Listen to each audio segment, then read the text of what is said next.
Doodlebud here. Today we're going to go through all the Gravitas pocket pens. Now, before I got into fountain pens, I never had a pocket pen my entire life. But now that I'm into fountain pens, pocket pens are very, very handy. So he's got a whole bunch of different ones. This is the first one I ever got. This was the very first stainless steel pocket pen I got from Ben Walsh. I absolutely enjoy this pen. Tons of fun. I remember doing the review, just getting all the details. I spotted those things, and I really had an appreciation for the level of attention to detail he puts into his machining, the design, and everything overall. This is the new one that has come out. Full-size stainless steel. You can see it got a little bit thicker, got a little more chonk to it, but similar overall design, but there are definitely some changes. I already did a video on these two.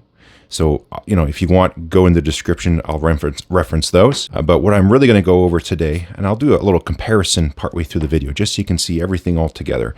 But I'm going to go through the Dinkey model and then the Quark. And the reason I want to do these right now is there's a giveaway going on for a Quark and a Dinkey. So this orange anodized Quark pen, and then there'll be this Ultim Dinkey pen. There's also a couple other ones I'm chucking in too.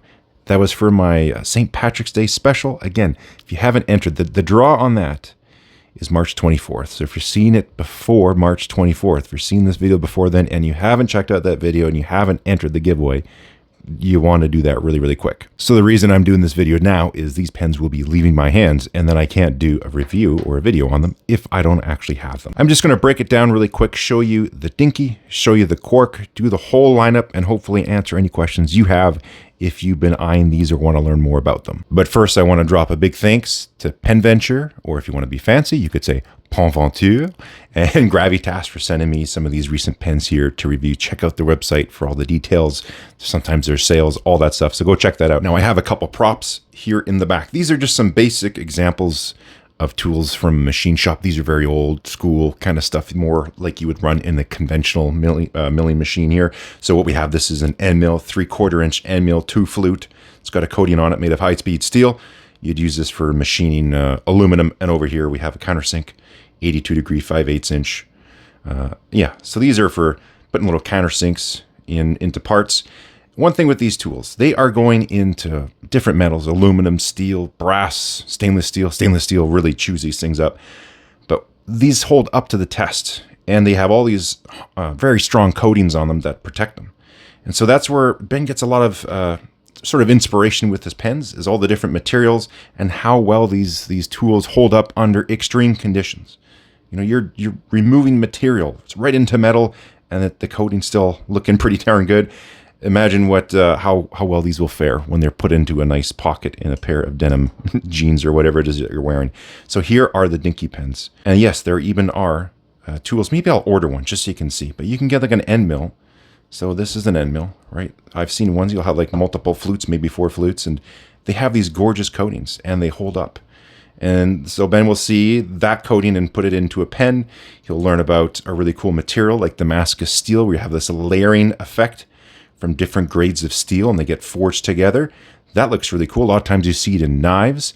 Let's do that in a pen. And then Ultim is a super cool plastic. We've seen these in a lot of pens nowadays. I really enjoy the material. Very strong. You can clean this with alcohol. Don't have to worry about melting the plastic and stuff like that. Very durable and strong. And it's also great for eyedropping. So that's really neat that he doesn't just have one pocket pen. He's got multiple different models, different sizes, different materials, and different finishes, all for different functions. So let's crack these open and show you what they're about. So the Dinkey, you can see how it gets its name. This is the new pocket. This is the old pocket. This is the Dinkey. It's smaller. Dinkey. Similar overall design. It doesn't have the flat spot. So if you like that ability in the pocket pens, because he doesn't do clips, maybe one day. I thought I always had them. Put a clip on a pen. Still hasn't happened. We had a conversation. I thought I had them, but no. Anyways, these have the flat spot. So if you like that, go for the pocket. The Dinkey here doesn't have that flat spot, but that's okay. Some people don't need that depending on how they're using the pen. He's got a Delrin liner that's in here too. I've talked about it many times. I love Delrin. It's a very great material. So it posts up like that. Now, the reason he did that on the new models is that, yeah, you can get little wear marks on my pocket pen. That's the new one. Here's the older one. I have a teeny little mark there just from, using this thing a bunch. To me, that doesn't bother me. It's a tool. It's been getting used. That's A-okay.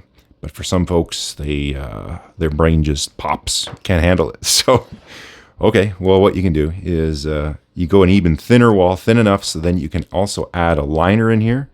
And that liner is made out of Delrin, and Delrin's a fantastic engineered plastic. And a couple things that comes out of that is the threads are a little bit nicer and smoother now. Delrin has a fantastic feel, so it has a nice little feel there. Potentially improves the seal. I don't know, I haven't had any issues with pen dry out, just due to the conical seal that's done here at the end of the section. And it's also done way deep in that bore that's down there. So I haven't had any issues with his dry outs of his pocket pens, but the Delrin liner could maybe slightly improve it. But it does improve the feel of just the overall capping when you have that. Let's take a look at the other one. Yeah, just a beautiful coating. These are, to get it done, just done this way, like it takes a lot of effort, and you have to find the right folks that are really good at doing coatings to get the coating done really well. But that's super neat. And so I guess like these coatings are extremely strong, but I guess after extended use of post and unposting, you could end up with potentially a little line on there. Like this is the coating stronger than steel. But anyways, that could potentially happen now that the Delrin liner is in there. Again, that should eliminate any potential for scratching. So some folks like to absolutely ensure their pens are in super pristine condition. And I could see that with this pen, because this coating is just gorgeous. Whenever any of his pens that have this coating, when they come out, they usually sell pretty quick. I can see why it costs a little bit more. But yeah, just fantastic job on the coating. We got the engraving on there as well, so you can see that. There we go. And lastly, this is the Dinkey in Ultim. Now again, there are even more options, so check his website, and that's what's really cool. There's all sorts of different metals and coatings and materials. If you don't like metal but like plastic, he's got that. If you don't like shiny and bright, there'll be like a matte black version. Who knows, maybe he's going to have a carbon fiber pocket pen. Maybe he's already done that. I can't remember. I can't keep up with all the different options he's got going on. But yeah, literally, there's something for everyone. I think this one is just more prone to eyedroppering. I'm not a big eyedropper fan. This is that new converter from Kaweco. So I'm going to do a separate video. We're going to put it in all the pens, but boop, there you go. You couldn't do it that way because that's too long, so the piston would go down. So it's so obvious and simple. It took this long for someone to go, oh, that's always the best solution. Is the most obvious, super simple one that's right in front of you and nobody sees it. That's always the best one. So that's, hey, good on Kaweco for figuring that one out. That was all in front of our faces. But there's a great thing you can do. You can take that little new Kaweco folding down converter. Stay tuned. I will do a video. I'll take all my pocket pens and fit them with the converter, and we'll see which ones work and which ones don't. We got the micro grooves on the section, which is quite nice. Adds to the grippiness. Even in my large mitt, any smaller would be too small, but it's still big enough and nice and compact. I like the size and I like the shape. Super comfortable. Let's get on one stage further down in the size the smallest. This is the Quark. Now, being inquisitive in nature, you could ask yourself and say, well, the Dinkey's quite small, that you can't get any smaller. Could you? And the answer is, well, yes, you could get a little bit smaller, and that's the Quark. That's why the Quark has its name. Again, now we're going through the standard model of particle physics, that the Quark is the smallest particle. Everything is made up of these.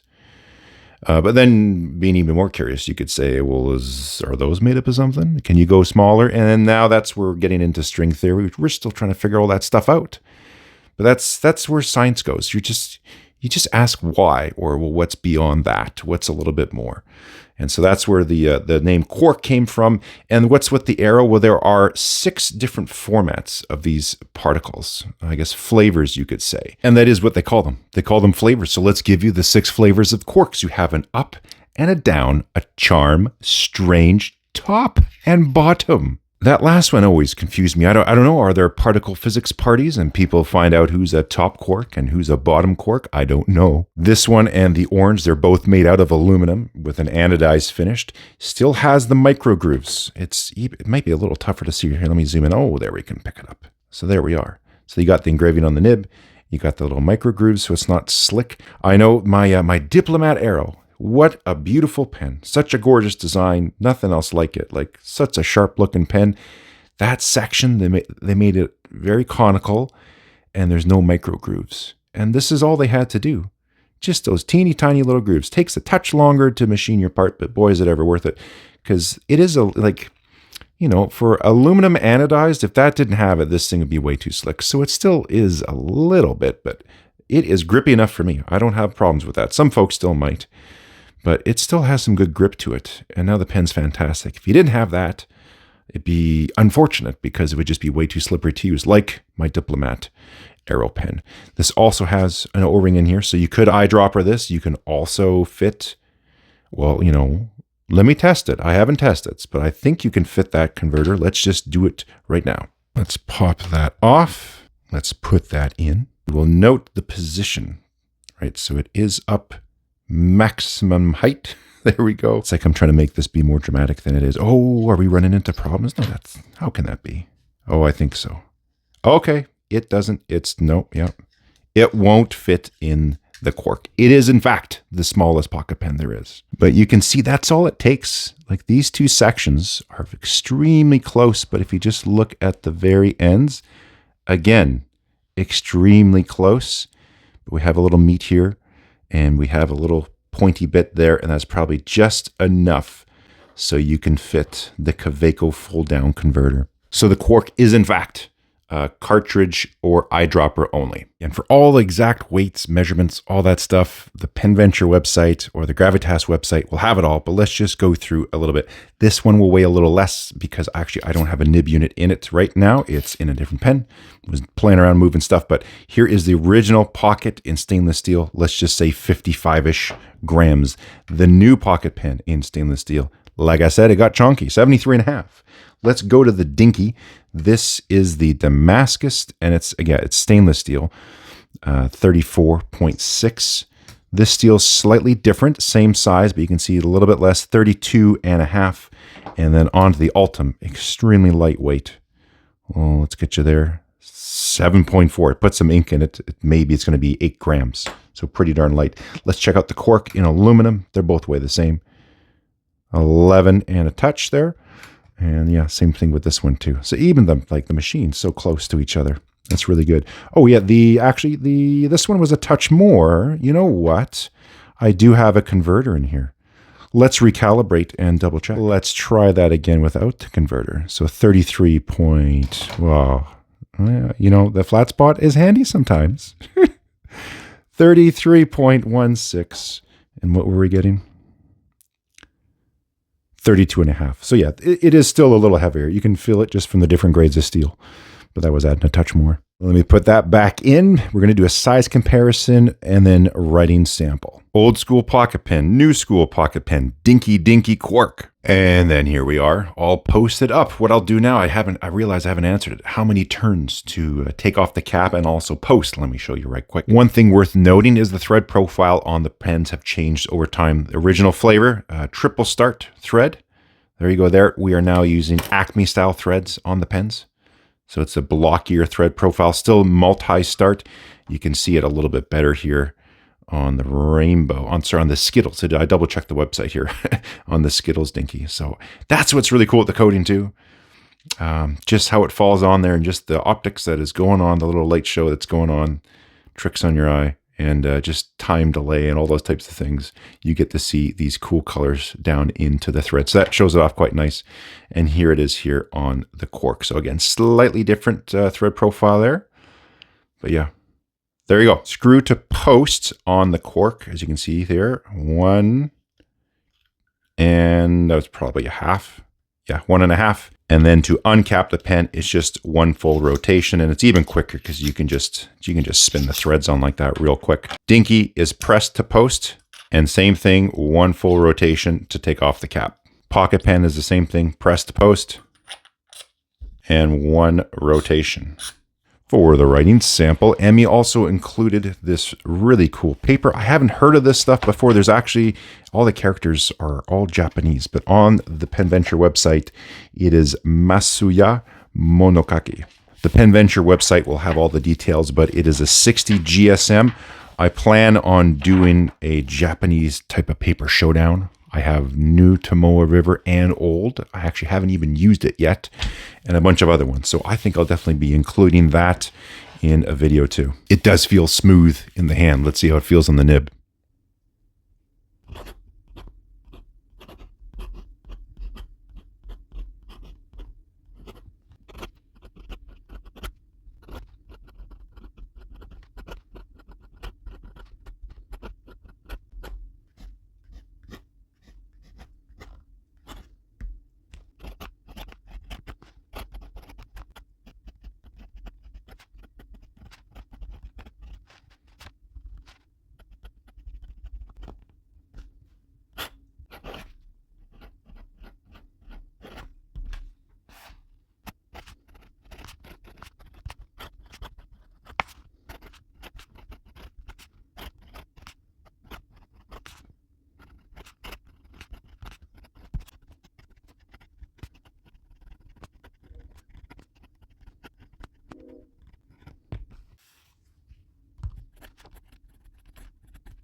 Okay, so here we go. Which one is my favorite? One thing I'll point out really quick, I was just doing dipping with this pen during the writing sample. So if you saw it miss there for a brief moment, it's just it needs to be dipped again. But of the 3 models, well, I guess technically 4, there you got the Dinkey, you got the Quark, you got the new Pocket, and you have the old Pocket.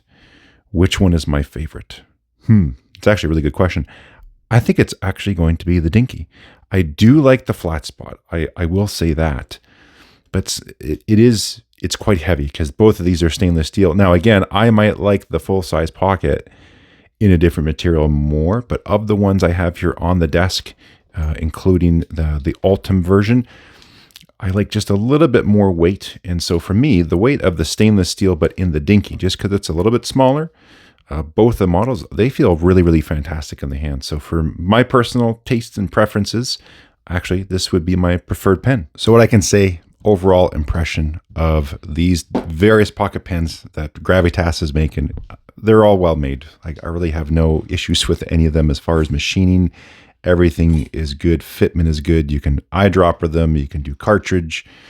Some you can do converter. Oh, I think I would just point this out really quick. I noticed on the Skittles version has a slightly, has a slightly different O-ring. Looks like an even nicer one. The other ones are all nice too, but I just noticed that had a little bit of a different looking O-ring on there. But yeah, machining wise, performance wise, as far as I know, all the nibs are still being inspected before they're shipped out to make sure pens are all in tip-top shape. So you literally just get the pen and put ink in it and it's good. Of course, every now and then something will slip through.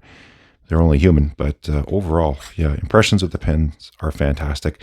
The super light ones here, like in the Ultim, for my hand, I prefer something a little bit more weight, but even for folks who want a very small and light pen, yeah, I don't know how you get much smaller and lighter than these. So there we go.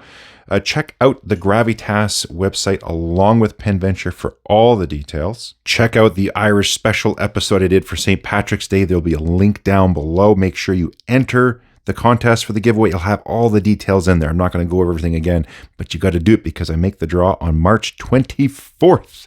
I have a massive edit of all the Hongyan inks that I did, 16 in all. It's so big of an edit, I've been avoiding doing it, but I think I'm finally mentally there now to edit that video. It's going to be a while. So that's why I did this one first, because I got to go edit for a few days on that thing. So be sure you hit subscribe so you don't miss it, and we'll catch you next time.